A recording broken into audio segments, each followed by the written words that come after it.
ونشهد لا إله إلا الله وحده لا شريك له ونشهد أن محمدا عبده ورسوله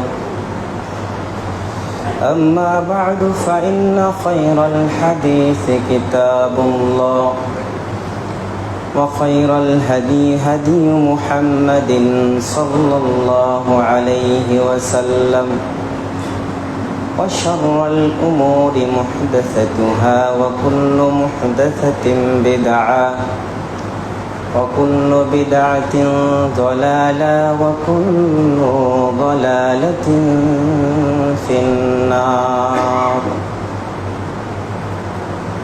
أعوذ بالله من الشيطان الرجيم.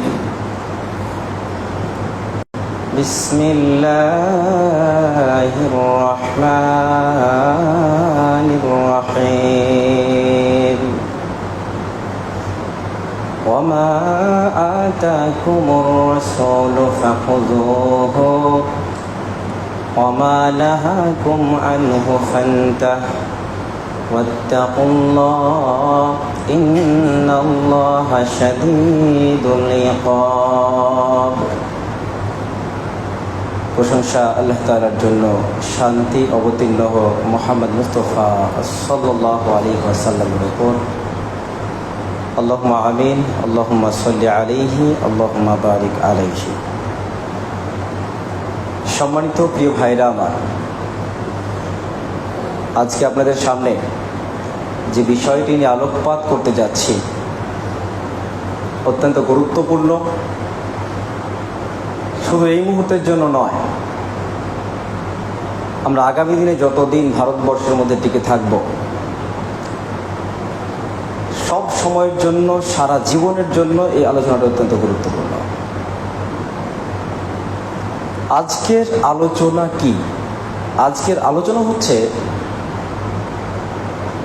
ভারতবর্ষের ওয়াকফের সম্পত্তি শুধুমাত্র মুসলমানদের সম্পত্তি।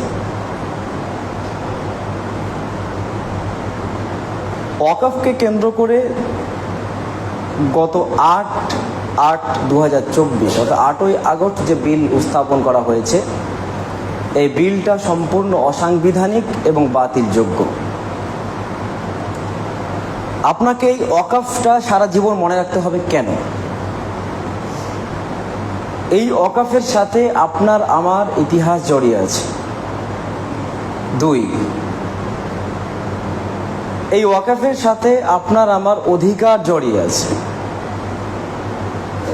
3, এই ওয়াকফের সাথে আপনি কতটা শান্তিতে, কতটা সুখে থাকবেন ভারতবর্ষে তার ডিপেন্ড করছে। 3টা কারণ আপনাকে মনে রাখতে হবে। 3টাই গুরুত্বপূর্ণ কারণ। ওয়াকফটা কি এ সম্পর্কে আপনাকে স্বচ্ছ এবং সংক্ষিপ্ত ধারণা অর্জন করতে হবে। যেহেতু আলোচনার শর্ট সময়, খুবই শর্টলি এবং গুরুত্বপূর্ণ আলোচনা আপনার সামনে উপস্থাপন করতে যাচ্ছি। আজকের আলোচনায় ওয়াকফ কি, ওয়াকফ কি শরীয়ত সম্মত, এর কারণ কি? ওয়াকফ তাদের এখন দাবি একটা দাঁড়িয়ে গেছে, এক পক্ষ দাবি করছে যে ওয়াকফটা কোনো ইসলামিক বিধান না, কারণ এই শব্দটা কোরআনের মধ্যে নেই। তাই আজকের এই আলোচনাতে ওয়াকফ কি আসলেই শরীয়ত সম্মত, এটা আলোচনা আসবে। 3 নাম্বার আসবে যে এই ওয়াকফের সম্পত্তি কাদের সম্পত্তি। 4, যাদের সম্পত্তি হবে, অর্থাৎ যদি মুসলমানদের সম্পত্তি হয়, তাহলে এই সম্পত্তিকে সংরক্ষণ, রক্ষণাবেক্ষণ এবং এর যারা উপকার, যারা পাওয়ার কথা, তাদের উপকারে কতটুকু আসতে পারে, এই সমস্ত বিষয়গুলো আপনার সামনে উপস্থাপিত হবে ইনশাআল্লাহ। প্রথমত একদম শুরু থেকে চেষ্টা করছি, ওয়াও, কফ আর ফা, এই 3টি বর্ণের সমন্বয়ে ওয়াকফ গঠিত, যার অর্থ হচ্ছে আটকে রাখা, উৎসর্গ করা, ওয়াকফ করা। আটকে রাখা। কেমন করে আটকে রাখা? পারিভাষিক যদি সংজ্ঞা দেওয়া হয় তাহলে দাঁড়াবে যে বস্তু বা সম্পদ অক করা হচ্ছে, এই সম্পদের মূল সত্য নিজের কাছে রেখে এর যে উপকার তা যারা প্রাপক তাদের কাছে পৌঁছে দেওয়া। আবারও বলছি, ওয়াকফ শব্দটির অর্থ হচ্ছে আটকে রাখা। আটকে রাখা মানে ধরুন আমার কাছে একটা সোনার গোটা আছে, সোনার গোটা, এই সোনার গোটাটা আমি ওয়াকফ করব। ওয়াকফ মানে দান করব, ওয়াকফ মানে দান ধরে নিতে পারেন আপনি। ওয়াকফ করব, এই ওয়াকফ করতে গেলে এটাকে আমার আটকে রাখতে হবে। যেমন আমার কাছে একটা সোনার গোটা আছে, যদি দান করি আপনাকে দিয়ে দিলাম, এখানে আমার কোনো অধিকার নেই, আর দিয়ে দিলাম, আপনি যেমন ইচ্ছে তেমন করতে পারেন। কিন্তু সোনার গোটা যদি আমার অধিকারে রেখে এটাকে বিজনেসে লাগিয়ে যদি এর লভ্যাংশটা পাই, এই লভ্যাংশটা আপনাকে প্রদান করা। সোনার গোটা যেমন ছিল তেমনই থাকবে, যেটাকে বন্টন করা যায় না, যেটাকে প্রদান করা যায় না, যেটাকে বিক্রি করা যায় না, যেটা অরিসত্ব কেউ পায় না, সেটা হচ্ছে ওয়াকফ। আরো একটু ক্লিয়ারলি বলি আপনাকে, ধরুন একটা পুকুর আছে, পুকুর, আপনি একটা পুকুরের মালিক, এখন একটা দাতব্য সংস্থাকে বলছেন যে আমি এই পুকুরটি ওয়াকফ করলাম, দিলাম, ওয়াকফ করলাম, এই পুকুরটি ওয়াকফ করলাম। এই পুকুরটি এখন যাকে বলা হলো ওয়াকফ করলাম, এই পুকুরটি সে বিক্রি করতে পারবে না, মাথায় রাখবেন। এই পুকুরটিকে বিক্রি কতদিন পর্যন্ত বিক্রি করতে পারবে না? আপ টু কিয়ামত পর্যন্ত বিক্রি করা যাবে না। এটা কিয়ামত পর্যন্ত ওয়াকফের এই পুকুরটাকে বিক্রি করা যাবে না। তবে বিক্রি করা যাবে কোনটা? এই পুকুরে যদি যে মাছগুলো উৎপন্ন হচ্ছে, এই মাছ বিক্রি করা যাবে। এই মাছ বিক্রি করে নিজে ভক্ষণ নয়, এই মাছ বিক্রি করে যারা প্রাপক আছে তাদের কাছে দিতে হবে। আর ওয়াকফ শুধুমাত্র মুসলমানেরা করে, পৃথিবীর কোনো মানুষ ওয়াকফ করে না। ওয়াকফ তিনটা কাজে ব্যবহার হতে পারে। ভারতীয় সংবিধানে ওয়াকফ বোর্ড যেটা আছে, এখানে স্পষ্ট লেখা আছে 1995 যে এক লাগু হয়, সেখানে স্পষ্ট লেখা আছে তিনটা ক্ষেত্রে ওয়াকফের সম্পত্তি ব্যয় করা যায়। এক, শুধুমাত্র ধর্মীয় কাজে, ধর্মীয় যে কোনো কাজে ওয়াকফের সম্পত্তি যে মুনাফাটা আসবে সেইটা সে ব্যয় করতে পারে, দিতে পারে। দুই, শিক্ষামূলক কাজে দিতে পারে। তিন, সামাজিক কাজে দিতে পারবে। সামাজিক যে কোনো জনকল্যাণমূলক কাজে সে ব্যয় করতে পারবে ওয়াকফের সম্পত্তি। ওয়াকফের সম্পত্তি মানে আপনি যেটা বুঝলাম, এই পুকুরে যেমন মাছটা আপনি প্রদান করতে পারবেন, মাছ বিক্রি করে মানুষের কাছে উপকার দিতে পারবেন, এইটা কিন্তু পুকুরটা বিক্রি করা যাবে না। ওয়াকফের যেটা প্রদান করা হয়েছে সেটা ওই রকমই থাকবে, যেমন ছিল তেমন। এটাকে পরিবর্তন করা যায় না, সুনির্দিষ্ট থাকবে। এটা হচ্ছে ওয়াকফ। এখন আসা যাক, এই ওয়াকফটা কি শরীয়ত সম্মত? চলুন, তাদের দাবি হচ্ছে ওয়াকফটা শরীয়ত সম্মত নয়, কারণ কোরআন, পবিত্র কোরআনের মধ্যে এই ওয়াকফ শব্দটি নেই। হাদিসের মধ্যেও ওয়াকফ শব্দটি পাওয়া যাবে না, পাওয়া যেতে পারে, ওয়াকফের সমর্থক শব্দ পাবেন আপনি। আমার এখানে শাইখুল হাদিস আছেন, যিনি বুখারী পড়ান বা পড়িয়েছেন একটা সময়, আপনাদের মনিরিয়া হাই মাদ্রাসাতে উনি এখন শিক্ষক আছেন, উনি বুখারী পড়িয়েছেন, আমার সাথে আলোচনা হলো। ওয়াকফ শব্দ দিয়ে হাদিসের গ্রন্থগুলোতে বাব বাঁধা হয়েছে, কিন্তু সরাসরি হাদিসের মধ্যে ওয়াকফ শব্দটি আসেনি। কোন শব্দ এসছে? হাবাস্তু শব্দটি এসছে, হাবার সিন এসছে। ওয়াকফের যে শব্দের অর্থ, যে অর্থ, হাবাস্তুর অর্থটা সেম। ওটাকে কেন্দ্র করে যেহেতু বাব বাঁধা, যে ওয়াকফ করা, এই ওয়াকফ শব্দটাকে নিয়ে ভারতবর্ষের মধ্যে ওয়াকফ বোর্ড প্রতিষ্ঠা হয়েছে। অতীতে নবী সাল্লাল্লাহু আলাইহি ওয়াসাল্লাম এর জীবদ্দশাতেই ওয়াকফ করা হয়েছে। আপনি হাদিস খুলে দেখেন, সহিহ বুখারী হাদিস নম্বর 2737। এখানে উমর ইবনুল খাত্তাব রাদিয়াল্লাহু তাআলা আনহু বলেন, রাদিয়াল্লাহু তাআলা আনহু, তিনি বলছেন রাসূলুল্লাহ সাল্লাল্লাহু আলাইহি ওয়াসাল্লামের কাছে গিয়ে, ইয়া রাসূলুল্লাহ, ইয়া হাবিবাল্লাহ, আমি খাইবারে কিছু জমি পেয়েছি, যেগুলো অত্যন্ত মূল্যবান সম্পদ, মূল্যবান জমি, যা ইতিপূর্বে আমি জীবনে কোনোদিন পাইনি। আপনি বলুন এই সম্পদটা আমি কি করব, কিভাবে এর দ্বারা আল্লাহ সন্তুষ্ট অর্জন করবে, এটা আপনি বলে দেন। সহিহ বুখারী হাদিস নম্বর 2737, রাসূলুল্লাহ সাল্লাল্লাহু আলাইহি ওয়াসাল্লাম তিনি বলছেন, ইন শি'তা হাবাস্তা আসলাহা ওয়া তাসাদদাকা বিহা।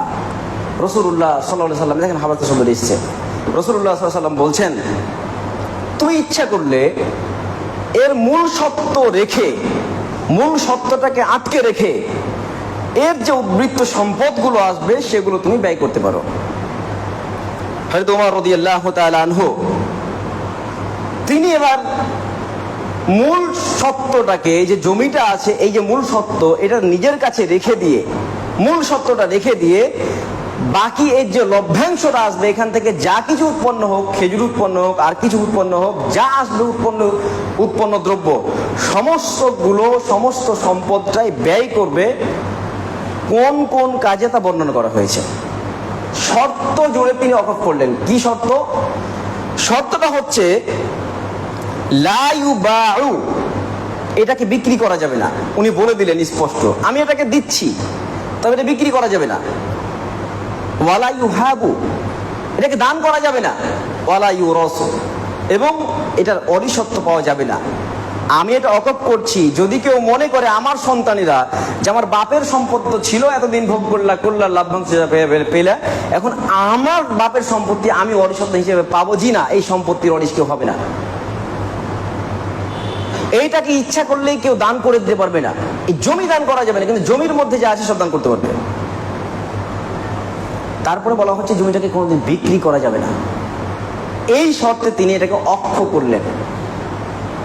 এবার উমর ইবনে খাত্তাব রাদিয়াল্লাহু তাআলা আনহু কাদেরকে দান করতে বললেন? ফিল ফুকারাই ওয়া ফিল কুরবা ওয়া ফিল রিকাব ওয়া বিস সাবিলিল্লাহ ওয়া ফিস সাবিলিল্লাহ ওয়া ইবনে সাবিল।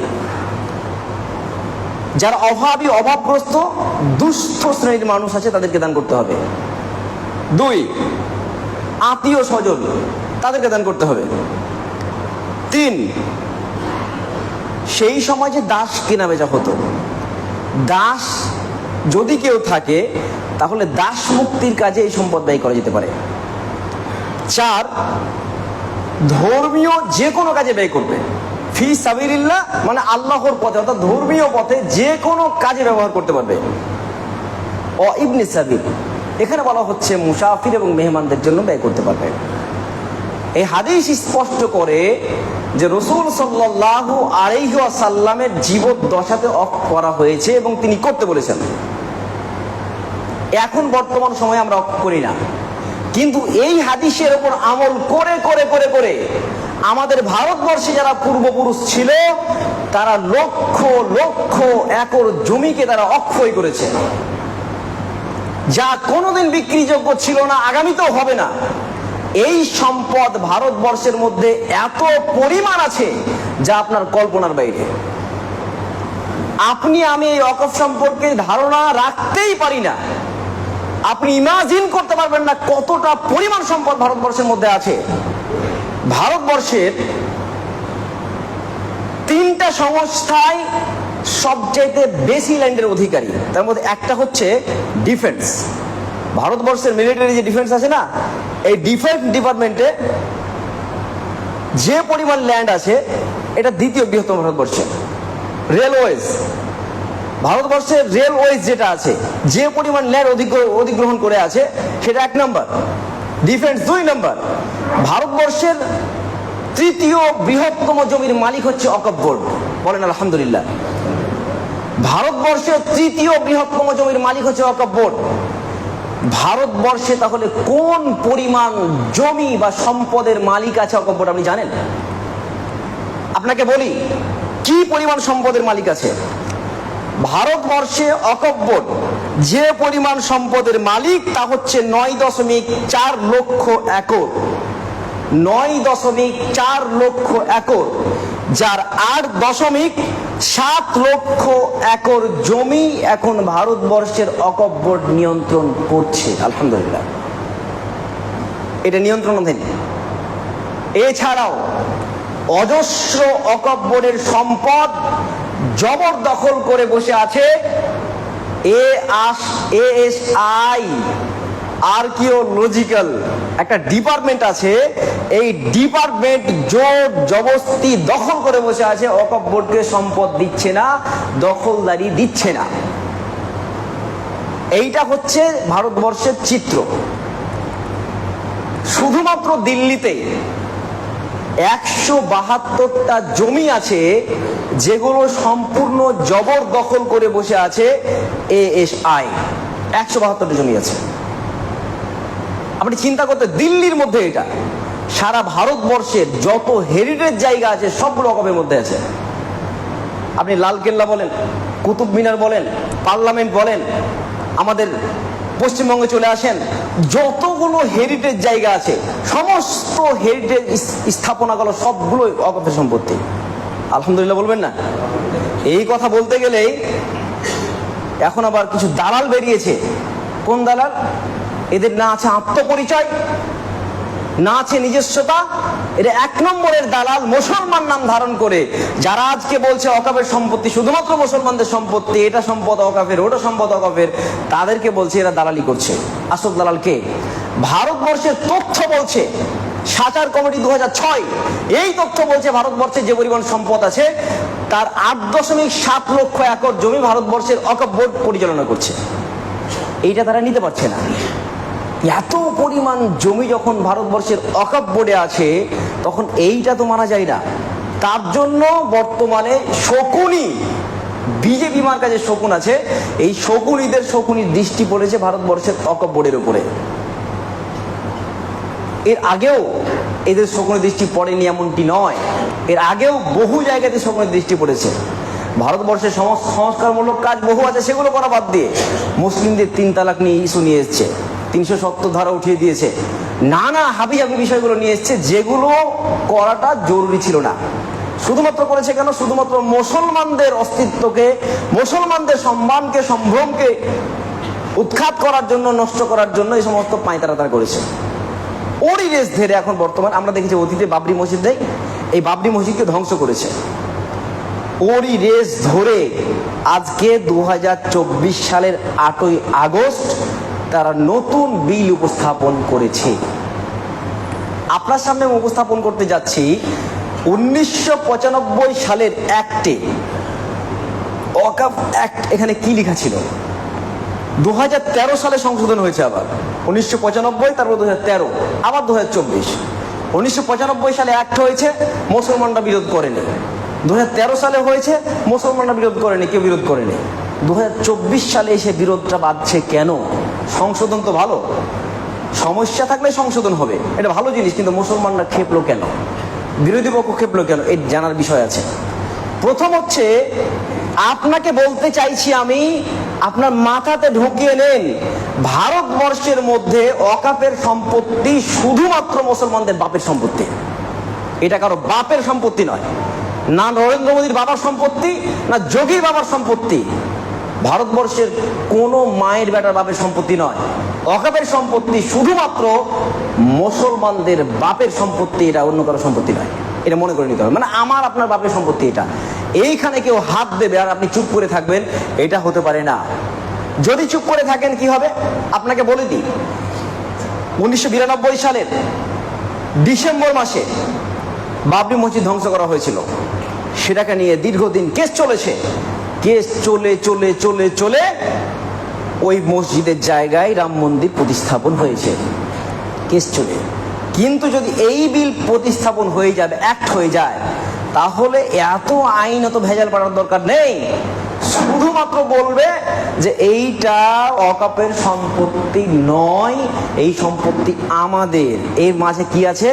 মসজিদ আছে, গোরস্থান আছে, ঈদগাহ আছে, ধর্মীয় মাদ্রাসা আছে, এই সমস্ত বিষয়গুলো ওয়াকফের সম্পত্তিতে আছে, যা শত শত বছর ধরে চলে আসছে, যার এখনো পর্যন্ত রেকর্ড পর্যন্ত নেই কাগজীয়ভাবে, দালিলিকভাবে। তাদের দাবি কি আমরা সামনে নিয়ে আসছি ইনশাআল্লাহ। 1995 সালের একটা কি বলা হয়েছিল, কি অধিকার দেওয়া হয়েছিল ওয়াকফ বোর্ডকে? অধিকার দেওয়া হয়েছিল, বলা হয়েছিল প্রতিটি রাজ্যে ওয়াকফ বোর্ড প্রতিষ্ঠা করতে হবে 1995-এ। প্রত্যেকটা রাজ্যে ভারতবর্ষের ওয়াকফ বোর্ড থাকবে। ওয়াকফ বোর্ডের কাজ কি? ওয়াকফের সমস্ত সম্পত্তিগুলোকে নির্ধারণ করা, রক্ষণাবেক্ষণ করা, এবং যারা পাবে, এখান থেকে লভ্যাংশ পাবে, যারা এর উপকার বা ফায়দা পাবে, তাদের কাছে উপকার পৌঁছে দেওয়া, এটা ওয়াকফ বোর্ডের কাজ। 2 নম্বর, ওয়াকফ সম্পত্তির জরিপ তালিকা প্রস্তুত করা, কোথায় কোথায় ওয়াকফের সম্পত্তি আছে সেরকম তালিকা প্রস্তুত করা। 3 নম্বর হচ্ছে ওয়াকফ ট্রাইব্যুনাল গঠন। ট্রাইব্যুনাল অর্থাৎ যেখানে বিচার করা হয়, যেমন আদালত, সুপ্রিম কোর্ট, হাইকোর্ট আছে, তেমনি একই রকমভাবে ওয়াকফের নিজস্ব ট্রাইব্যুনালের অধিকার দেওয়া হয়েছে 1995 অ্যাক্টে। মানে নিজস্ব সমস্যা তারা সমাধান করবে ওয়াকফ সম্পর্কিত নিজস্ব ট্রাইব্যুনালে। 4 নম্বর, ওয়াকফের আয় ব্যয় নির্ধারণ এবং নিয়ন্ত্রণ তারা করবে, ওয়াকফ যারা থাকবে, বোর্ডে যারা থাকবে তারা।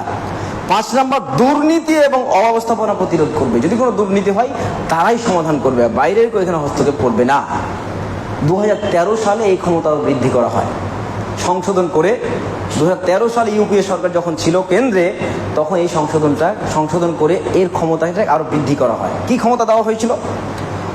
রেজিস্ট্রেশনটা বাধ্যতামূলক করা হয়েছিল, যে যতগুলো জায়গাতে ওয়াকফের সম্পত্তি আছে সমস্ত সম্পত্তিগুলোকে রেজিস্টারভুক্ত করতে হবে।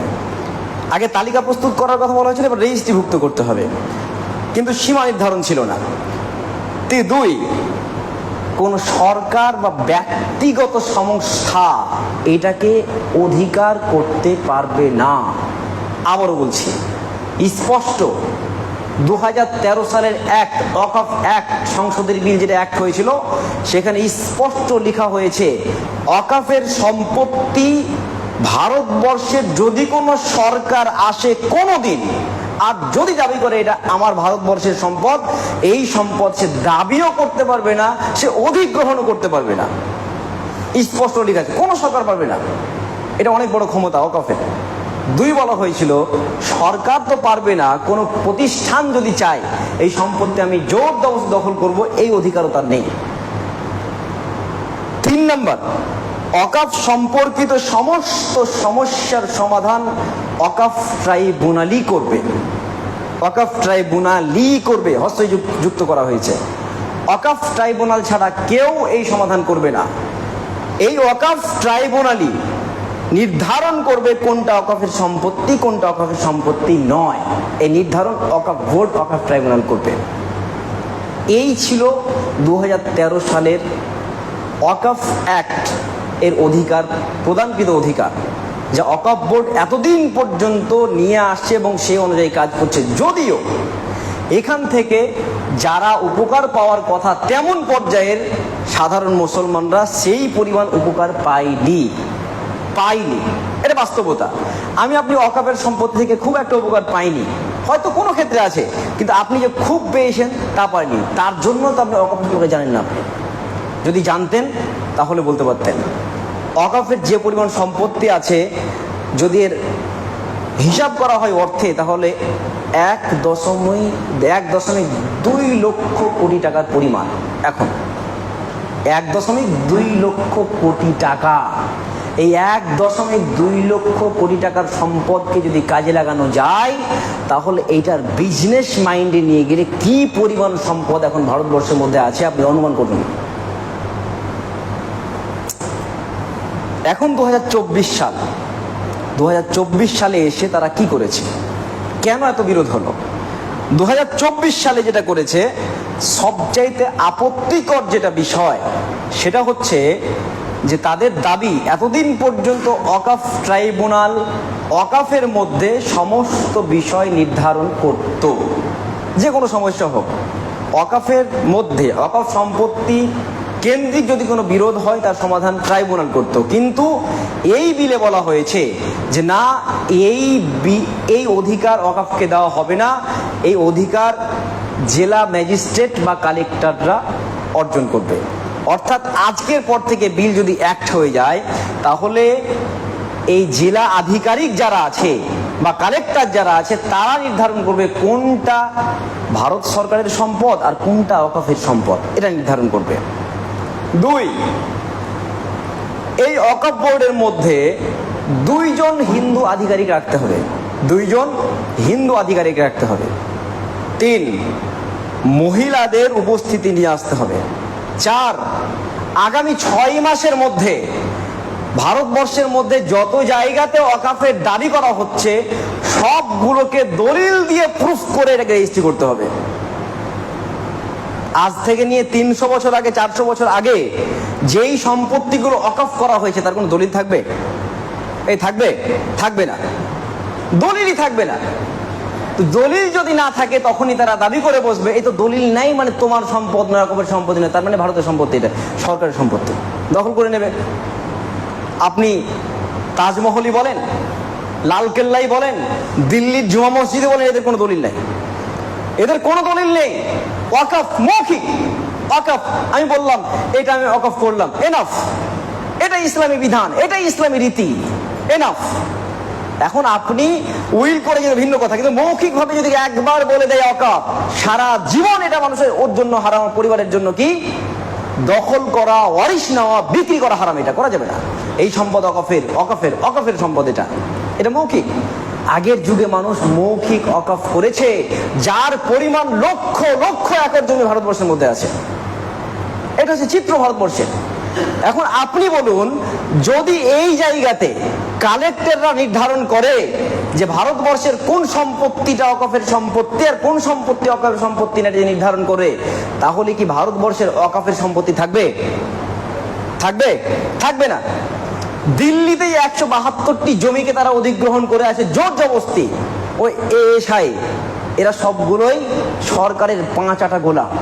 এরা সরকারের পক্ষে যখন যখন এই জিনিসগুলো সমাধান করতে ট্রাইব্যুনাল যখন গঠন হবে, তখন বলবে যখন আইএস দখল করেছে, আইএসআই দখল করে, এএসআই দখল করেছে, তখন এটা সরকারেরই জমি, এটা তোমাদের জমি নাই। কালেক্টর, কারণ কালেক্টর কে? কালেক্টর সরকারের, কেন্দ্র সরকারের। কালেক্টর কার? কালেক্টর তখনই যদি বলে দেয় এইটা ওয়াকফের সম্পত্তি নয়, এই সরাসরি সম্পত্তি কার? সরকারের। আর সরকার মানে বুলডোজার নিয়ে এসো আর এই সম্পত্তি গুড়িয়ে দাও, এই সম্পত্তি এখন কার? সরকারের। এই মসজিদ থাকবে না, গোরস্থান থাকবে না, কোন ধর্মীয় মাদ্রাসা থাকবে না, কিচ্ছু থাকবে না। সবগুলোকে ইচ্ছা করলেই তারা নিমেষেই হরণ করতে পারবে। এমন দিন দেখার আগে, ওই দিন দেখা মানে আপনার আমার নতুন মৃত্যু। ওই মৃত্যু আসার আগে আপনাকে জিহাদের ময়দানে গিয়ে যুদ্ধ করে মরা অনেক ভালো। ভালো করে বোঝার চেষ্টা করবেন। এই সম্পত্তি যদি জোর জবরদস্তি কেউ দখল করার চেষ্টা করে, একটাই যদি নিয়ে আসে, মুসলমানদের কাজ হচ্ছে এর বিরুদ্ধে সরাসরি আন্দোলনে যাওয়া, রাস্তায় নামতে হবে। ভারতবর্ষের ট্রেন্ড হয়ে গেছে এখন যে আন্দোলন ছাড়া আপনার অধিকার দেবে না। তাহলে ভারতবর্ষের যেটা রীতি দাঁড়িয়ে গেছে, এই রীতি অনুযায়ী আপনাকে রাস্তায় নেমে নিজের অধিকার নিয়ে আসতে হবে। আমরা পারবো ইনশাল্লাহ? পারবো ইনশাল্লাহ? ইনশাল্লাহ। আমরা দেখিয়ে দিয়েছি আগে, অতীতে আমরা অতীত দেখিয়ে দিয়েছি। তোমাদের সংখ্যাকে আমরা ভয় করি না। তুমি যদি আমাদের অধিকারকে খর্ব করার চেষ্টা করো, ভারত সরকার যদি আমার অধিকারকে খর্ব করার চেষ্টা করে, আমার ধর্মীয় সম্পত্তি অর্জন করার জোর জবরদস্তি দখল করার চেষ্টা করে, তাহলে আমাদের যে আগের ইমানি জাজমা ছিল এখনো পর্যন্ত ইমানি জাজমা অর্জন করতে পারবো ইনশাআল্লাহ। ইনশাআল্লাহ। যদি ডাক দেওয়া হয়, ডাক দেওয়া যদি নয়, ইমিডিয়েট আপনাদেরকে ডাক দেওয়া হয় পথে নামার জন্য। এই ওয়াকফের সম্পত্তি মুসলমানের বাপের সম্পত্তি, কারো বাপের সম্পত্তি নয়। এই সম্পত্তি যারা জোর জবরদস্তি দখল করতে চাইছে, ওদের কাছ থেকে ছিনিয়ে নেওয়ার দায়িত্ব আপনার আমার সকলের। কারণ অধিকার কার? আপনার। এই সম্পত্তি আপনার, তার জন্য ওরা আপনাকে দেবে না। 2, এই সম্পত্তিতে এই ওয়াকফ বোর্ডের মধ্যে যদি হিন্দুদের আনা হয়, এটা অনৈতিক। ভারতবর্ষের মধ্যে শুধু মুসলমানদের ওয়াকফ বোর্ড আছে এমনটা নয়, মুসলমানদের নির্দিষ্ট কোনো বোর্ড আছে এমনটা নয়, হিন্দুদের আছে। হিন্দু এন্ডাওমেন্ট বোর্ড আছে, যেখানে 183টি ট্রাস্ট পরিচালনা করে হিন্দুরা। হিন্দু এন্ডাওমেন্ট গভর্নমেন্টের মতনই, যেখানে একজন মুসলমান সদস্যও নাই। সেখানে যদি কোনো মুসলমান হস্তক্ষেপ করতে না পারে, সেখানে যদি মুসলমান সদস্য হতে না পারে, তাহলে ভারতবর্ষের মধ্যে ওয়াকফের মধ্যে, ওয়াকফ বোর্ডের মধ্যে হিন্দুরা কিভাবে আসতে পারে? এটা মুসলমানদের। আমার ঘর, আমার পরিবার, আমার সমস্যা আমি কি করে সমাধান করব, আমি কি করব সেটা আমি একমাত্র দেখবো। তোমার বাপের কি? ব্যাপারটা দেখা যাচ্ছে না? তাই জানাচ্ছে। তাহলে এটা অসাংবিধানিক ব্যাপার, এটা আমার নিজস্ব ব্যাপার ছিল, এখানে কেউ হস্তক্ষেপ করবে এটা আমরা হতে দেব না ইনশাআল্লাহ।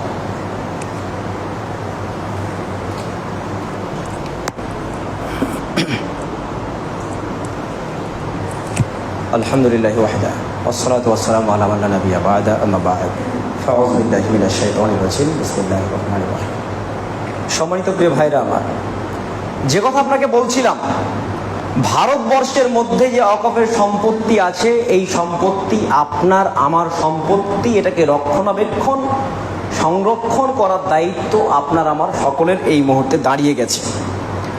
সবচেয়ে আপত্তিকর যে বিষয়টা আপনার সামনে উপস্থাপন করা হলো সেটা হচ্ছে যে অকাফের অধিকারটাকে অকাফ ট্রাইব্যুনাল বা অকাফ বোর্ডের যে ক্ষমতা, এই ক্ষমতাটাকে সম্পূর্ণ ধূলিসাৎ করে দিয়ে জেলা ম্যাজিস্ট্রেট বা জেলা কালেক্টরের হাতে দিতে চাইছে। এটা একটা বিষয় যেটা সম্পূর্ণ অন্যায্য দাবি, যেটা গ্রহণ করা যাবে না। দুই, এখানে হিন্দু সদস্যদের অংশগ্রহণ জরুরি বলেছে, হিন্দু সদস্য রাখতেই হবে, যেটা মানা যাবে না। যদি ওখানে দুইজন হিন্দু রাখা হয়, দুইজন হিন্দু আধিকারিক থাকলো বোর্ডের মধ্যে, অকাফ বোর্ডের মধ্যে। এবার জেলা আধিকারিকরা, আপনি কি খোঁজ নিয়ে দেখেছেন ভারতবর্ষের মধ্যে এখন বর্তমান ভারতবর্ষে যে পরিমাণে মুসলমান ভারতবর্ষের মধ্যে অবস্থান করছে, সেটা হচ্ছে শতকরা হিসাব করতে গেলে 14 থেকে 20% মুসলমান আছে ভারতবর্ষের মধ্যে। আর সরকারি চাকরির ক্ষেত্রে যদি দেখা যায় 1%-এরও কম। এখন পশ্চিমবঙ্গে যতগুলো জেলা আধিকারিক আছে তার একজনও মুসলমান আছে কিনা সন্দেহ। আপনি খোঁজ নিয়ে দেখেন, জেলা আধিকারিকগুলো সবগুলোই অমুসলিম। ওদিকে দুইজন সদস্য যুক্ত হলো অকাফ বোর্ডের মধ্যে, আবার নতুন করে জেলা আধিকারিকরাও হিন্দু। সবাই মিলে হিন্দুরাই বসে নির্ধারণ করবে কোনটা অকাফের সম্পত্তি, কোনটা অকাফের সম্পত্তি না। অর্থাৎ সবগুলোকেই একত্রিত করে মুসলিমদের অধিকারকে সম্পূর্ণ নষ্ট করার একটা পাঁইতারার নাম হচ্ছে 2024 সালের অকাফ সংশোধনী বিল, যেটা আমরা কোনোভাবেই আমরা এটাকে অ্যাকসেপ্ট করতে পারি না। এটা হচ্ছে বিষয়। এখন এটাকে আপনি রুখে দেবেন কিভাবে? রুখে দেওয়ার জন্য জেপিসি, যৌথ সংসদীয় একটা কমিটি আছে, যেটা 31 জন সদস্য নিয়ে গঠিত। এই সদস্য স্পষ্ট বলেছে, যারা এখন বর্তমানে স্মার্টফোন ব্যবহার করছেন ভাইদেরকে বলছি, আজকেই লাস্ট ডেট 13 তারিখ, সেপ্টেম্বরের 13 তারিখ। আজকের মধ্যেই আপনাকে ইমেলের মাধ্যমে এই বিলকে রিজেক্ট করতে হবে। তারা চেয়েছে যে আমরা দেখতে চাইছি যে ভারতবর্ষের মুসলমানরা এই বিলের বিরুদ্ধে কি না। যদি বিলের বিরুদ্ধে হয় তাহলে আমরা এই বিলটাকে অ্যাক্ট করতে যাব না, বা না করার জন্য বিবেচনা করব, এই কথা বলেছে। তার জন্য মেল পাঠাতে হবে আপনাকে।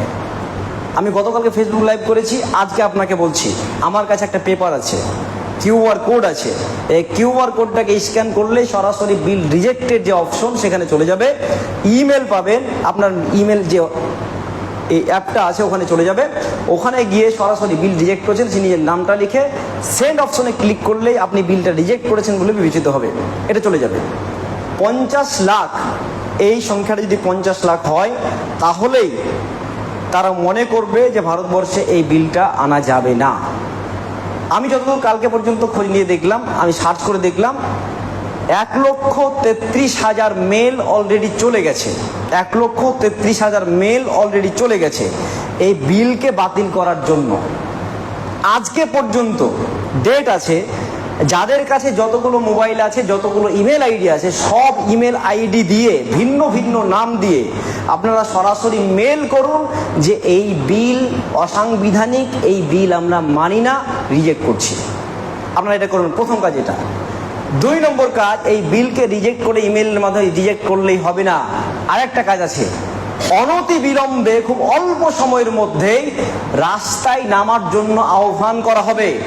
এই আহ্বানে কে ছোট কে বড় কে বয়স্ক বিষয়টা না, আপনাকে পায়ে পা লাগিয়ে, হাতে হাত লাগিয়ে, কাঁধে কাঁধ লাগিয়ে রাস্তায় নামতে হবে, বলতে হবে এই বিল আমরা মানি না, এই বিল প্রত্যাহার করতেই হবে, এটা স্লোগান দিতে হবে। এটা আমরা পারবো ইনশাআল্লাহ। আর একবার জোরে করে বলেন ইনশাআল্লাহ। ইনশাআল্লাহ। কেন ইনশাআল্লাহ? রাসূলুল্লাহ সাল্লাল্লাহু আলাইহি ওয়াসাল্লাম বলছেন, মান রাআ মিনকুম মুনকারান ফালইয়ুগাইয়িরহু বিয়াদিহি। যদি তোমরা কোনো খারাপি দেখো তাহলে তোমার হাত দ্বারা সেটাকে পরিবর্তন করে দাও, এই খারাপিটা রাখা যাবে না।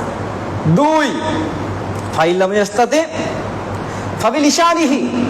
যদি তুমি হাত দ্বারা না পারো তাহলে তুমি কি করো, তোমার জবান আছে, এই জবানকে ফাটিয়ে দিয়ে চিৎকার করে এই জবান দিয়ে কি করো, সেই বীরের বিরুদ্ধে, সেই অন্যায়ের বিরুদ্ধে তুমি রুখে দাঁড়াও। এটা তোমাকে অধিকার দেওয়া হয়েছে। কে অধিকার দিয়েছে? নবী সাল্লাল্লাহু আলাইহি ওয়াসাল্লাম দিয়েছে।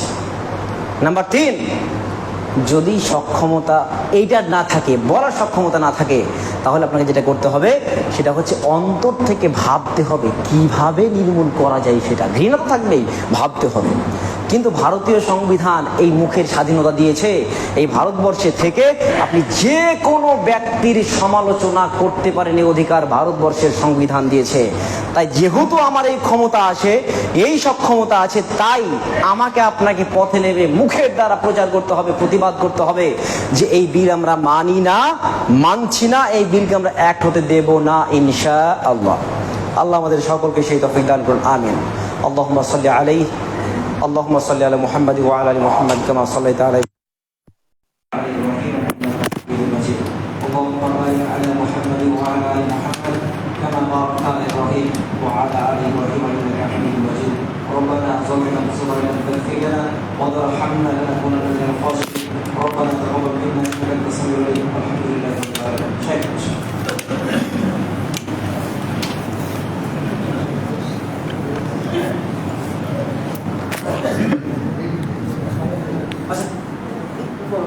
Aku yang nanti lima mula.